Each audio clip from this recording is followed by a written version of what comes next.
Assalamu alaikum wa rahmatullahi wa barakatuh. Hello dear students, this is Engineer Mervat Abdullah, math teacher and supervisor. Today we are going to take a new math exam for Prep 3. Question number 1. Complete each of the following. If a over 2 equals b over 3 equals 5, he gave me a constant here. He gave me a constant. اداني constant. تمام. Then a plus b equals what? أول حاجة هنقول له a equals 2 times this constant. 2 times 5 gives 10. Then b, 3 times 5 gives 15. Now he is asking me for a plus b, so a plus b equals 10 plus 15, which is 25.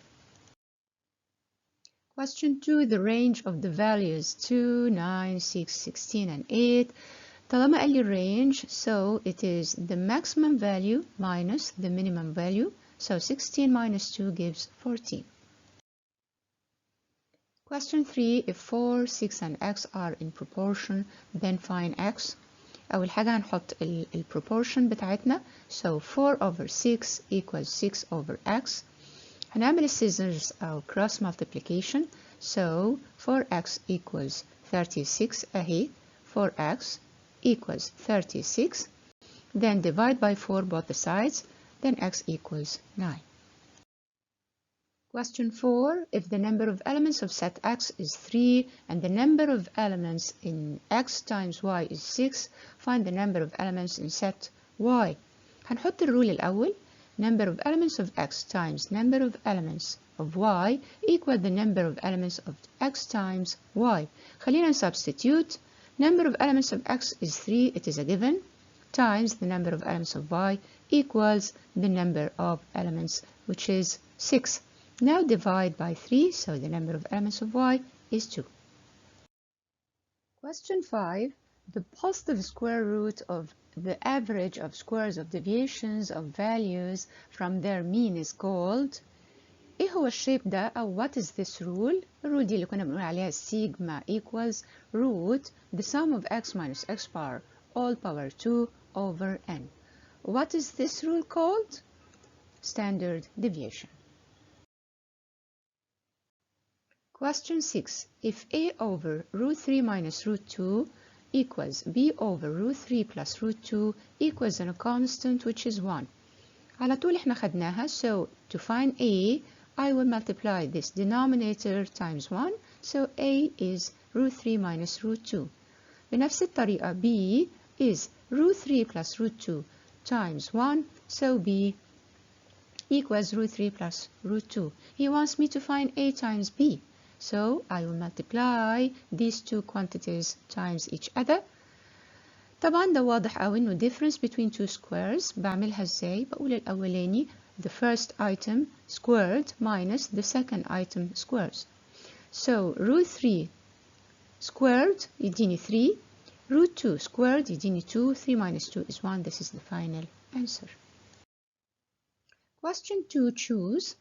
Part 1 بيقول لي if x minus 1 and 13 equals 8 and y minus 3. خدناها قبل كده. بنقول بيساوي ال first projection with the first projection for right hand side. So x minus 1 equals 8. That gives me x equals 9. تمام. So the other part I have 13 equals y minus 3. طبعا هنودي ده الناحية التانية, so y gives 16. طيب ايه المطلوب عندي؟ requirement root x plus y. So root x plus y equals root 9 plus 16, so root 25, which gives me finally 5. Question 2 or part 2 في choose. I have x times y. معنى كده ان ال y هي second projection. فين ال second projection عندي؟ I have 2, 3, and 4. So this is the answer, which is C. Question 3. The opposite figure represents a function on x. What is the range? تمام. Look at the figure. I have a loop at A, so it will be A and A. Then the arrow is from B to A, so it will be B and A. Then the arrow is from C to A, so it will be C and A. These are the elements. Now I need the range, so it will be the second projection, which is only A, because it is repeated. So it is choice 1. Question 4 بيقول لي y over x equals 5, then y is proportional to what? Is it to x or to 1 over x or to x power 5 ولا to 1 over x power 5؟ أول حاجة بنعمل scissors, so y equals 5 times x. That means I have a constant times x. خدنا الشيب ده قبل كده وقلنا إنه على طول directly proportional, so y is directly proportional to x, then choice A. Question 5, if A over B equals C over D equals a constant, which is 3 over 4. To find A, I will say that A equals B times 3 over 4, so 3 over 4B. To find C, it will be 3 over 4D. Now I have this quantity to substitute.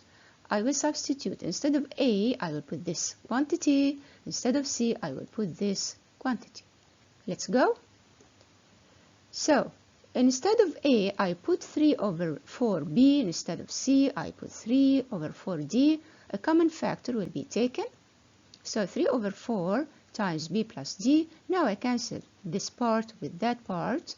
So, the final answer is 3 over 4. Choice A. Question 6. Which of the following relations represents an inverse variation between the two variables x and y؟ خدنا قبل كده shape of the inverse variation. بقول y equals a constant over x. هو هنا واضح انه مديني الاكس الكونستنت على طول 7. طيب اقدر احطها بالشيب y equals 7 over x. في شيب تاني اقدر اكتبها بيه لما هنعمل السيزرز او الكروس multiplication. So x times y equals 7, which is choice B. Question 3 part A. If set x contains 4, 6, 8 and k, set y contains 2, 3, 4 and 5, and relation R is from x to y, where A R B means B equals half A. تمام. B equals half A, that means A equals double B. First requirement, find the value of k that make R is a function from x to y. طيب, each element في x must be double the element in y. So 4 is double 2, 6 is double 3, 8 is double 4. I have k, it must be double 5. What is double 5? 10. So the relation will be like this.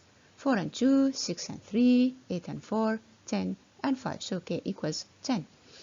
Require number 2, represent the relation by an arrow diagram. تمام. The relation will be from x to y. So I have 4 and 2, 6 and 3, 8 and 4, 10 and 5. Part B of the question. If y is directly proportional to x and y equals 6 when x equals 3, then find the relation between x and y. طيب, we said before that if it is directly proportional بيكون الشيب A, y equals a constant times x. عايزين find a constant دوت. Let's substitute. When y equals 6, x equals 3. Now divide both the sides by 3, then k equals 2. Then the relation will be like this. Y equals to x. Question 4 part A بيقول لي grab the function f where f of x equals x power 2 minus 4x plus 3 taken x belongs to the closed interval from -1 to 5. First of all I need a table like this. هنحط كل الvalues اللي هو مديهاني في closed interval starting from -1 ending with the 5. هنبدأ نسubstitute في الفانكشن بتاعتنا. When we substitute instead of x put -1 power 2 minus 4 times -1 plus 3, it will give me 8. When we substitute بالزيرو it will give me 3.